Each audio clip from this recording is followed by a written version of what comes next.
trying to proliferate mass mind control. Watch Erika Kirk break her character. And that's the goal for us right now. You did, and he was taken so early. Parents are private. You did, and he was taken so early. There's new Erika Kirk footage going viral where she appears to glitch in real time, almost like a robot short-circuiting on camera. And now people are fully convinced she's an MKUltra asset. Candace already began connecting the dots in Bride of Charlie, but now it's time to go even deeper and break down why so many believe Erika is a product of alleged Monarch programming, a supposedly mind-controlled asset said to be operating on behalf of deep state intelligence. At first, it might sound like just another unhinged conspiracy theory, especially if you're not familiar with these topics. But once you actually start looking at the so-called receipts, it becomes much harder to simply dismiss. If you think that MKUltra ever stopped, I hope that the Epstein files and the stunning defense of the Epstein files from our quote-unquote elites helped to shatter that illusion for you. 4 months now, people have been watching Erika Kirk and noticing that strange, uneasy feeling when she talks, when she smiles, when her eyes seem to shift, or when she switches from one emotion to another like someone just flipped a switch. Most people don't really have the language to describe what they're sensing. They just say she's weird or creepy, but according to some online commentators, there's a specific term for what they believe they're seeing: MKUltra and Monarch programming. Some self-described investigative journalists have even gone as far as calling Erika a textbook example of an alleged MKUltra asset. In Bride of Charlie, Candace highlighted what she described as something unusual about the way Erika lies. It's almost as if she's recalling events without fully grasping what's real, like certain original memories were buried long ago and replaced with something else. What alarms me about Erika isn't so much the fact that she lies, but it's also the fact that I don't know that she's aware that she's lying. It's almost as though she doesn't remember, like the version that she's telling us today or yesterday was just recently downloaded into her mind, and she therefore thinks it's true, like a faulty memory or something. I'm saying that I'm not sure if she's fully aware that she's lying, because it's like some of the lies are so stupid. She's just sort of going. And now, some sources claim that what we're seeing is the hallmark of so-called Monarch programming. For anyone unfamiliar with the term, Monarch programming is alleged to be a form of mind control conditioning said to have been developed under the CIA's Project MKUltra. And before anyone rushes to dismiss this as pure conspiracy, it's important to clarify one thing: Project MKUltra itself is not a theory. It was a real, documented program run by the CIA from 1953 to 1973 and later acknowledged through declassified government records.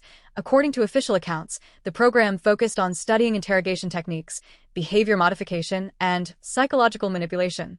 In simple terms, researchers were exploring methods of influencing and controlling the human mind. The MKUltra was that CIA was actively involved in trying to proliferate mass mind control and also being able to find an individual subject and be able to change their behavior. Do you think the MKUltra project ever actually ended?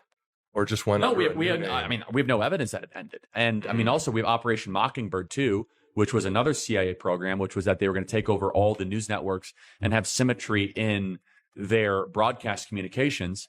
No, the Central Intelligence Agency is actively involved in mind manipulation of people here domestically. In 1973, the CIA destroyed the majority of the MKUltra files, which means we may never know the full scope of what was actually done. Still, enough documentation survived to confirm that MKUltra was indeed a real program, AS for Monarch programming. That's the part that has never been officially acknowledged. There are no declassified documents proving its existence.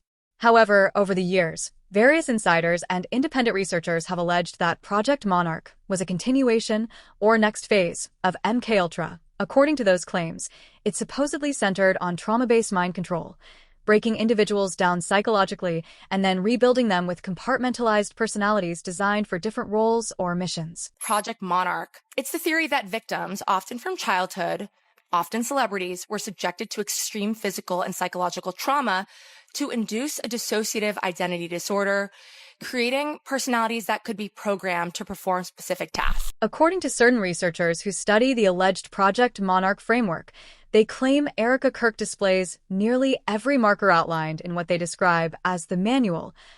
Let's walk through the so-called receipts. beyond Erika's vague background story and reported family ties to the military. Some online investigators argue that hints of alleged monarch symbolism were embedded in a music video she appeared in years ago. Back in 2012, Erika featured in Emerson Drive's music video for the song, She's My Kind of Crazy.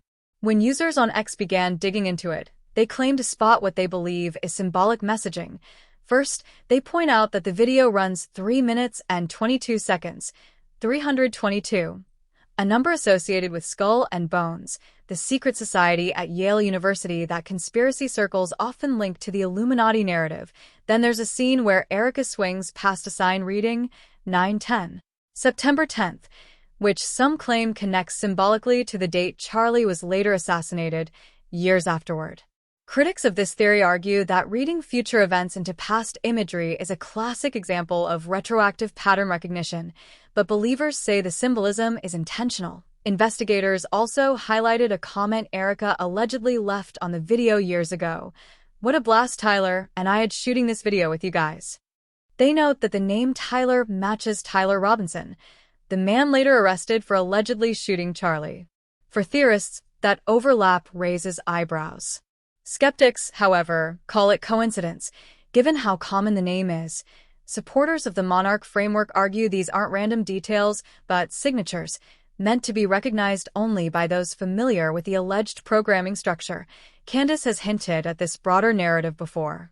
In a November monologue, she referenced MKUltra while discussing Courtney Love and outlined what she described as a pattern: rising public figures targeted, psychosis campaigns used to discredit observers, and when narratives spiral out of control, untimely deaths. Anyways, going back to what Courtney Love told me, and I'm looking back at these messages and I'm mind blown. She made it very clear, which to me, she intimated to me that this is a mafia. Okay. This is a mafia, and they seek to own everything, every inch of land, every business, every organization.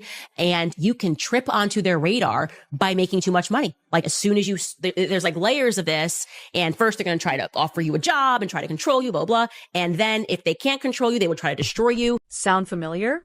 We know Charlie was waking up, especially on certain issues that Turning Point donors care about the most. Candace has been saying this from the beginning. Charlie was falling out of love with a globalist agenda, and donor texts proved people were threatening him, and then suddenly he's gone. But the Turning Point machine kept running, and the woman who is now running it shows every sign of Monarch programming. Remember that clip of Erika on Chowry's show when she couldn't remember her own wedding date? How long have you been married, and when did you know it was time to get married? We've been married since 2021.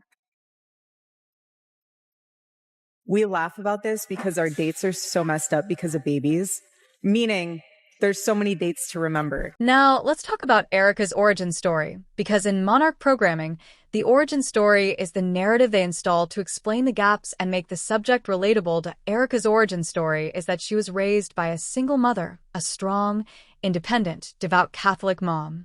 That's the story Erika has been selling since Charlie died.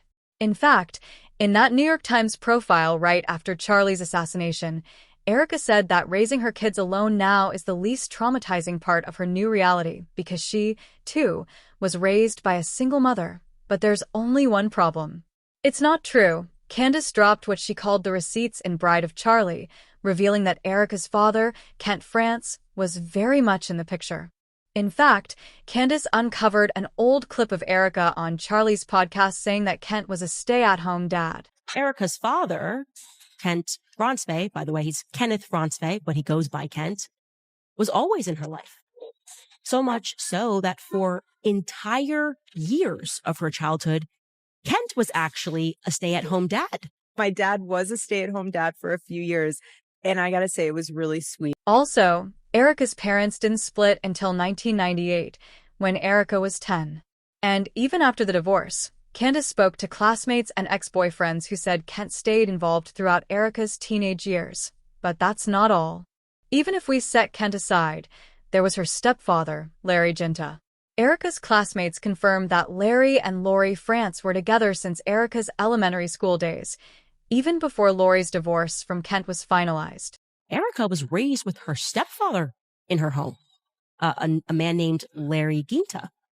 In her high school yearbook, actually, Kent is included, her father, biological father, in a collage. And so are his parents, her grandparents, Carl and Elaine. So we can reasonably assume that her father was in her life. We can also assume from that photo that Erika was exceedingly close to her stepfather too. He's featured there too. Got Larry in the photo because he has been a fixture in her life since before her parents' divorce was ever finalized. But now she wants you to believe she was raised by a single mother. Why? Well, in Monarch programming, they don't just program the subject, they program the cover story. For example, if you check her Wikipedia page, it says she was born on November 20th, 1988. But in her parents' 1998 divorce filings, her birth date is listed as November 22nd. So, which one is it? Next up is the pageant pipeline.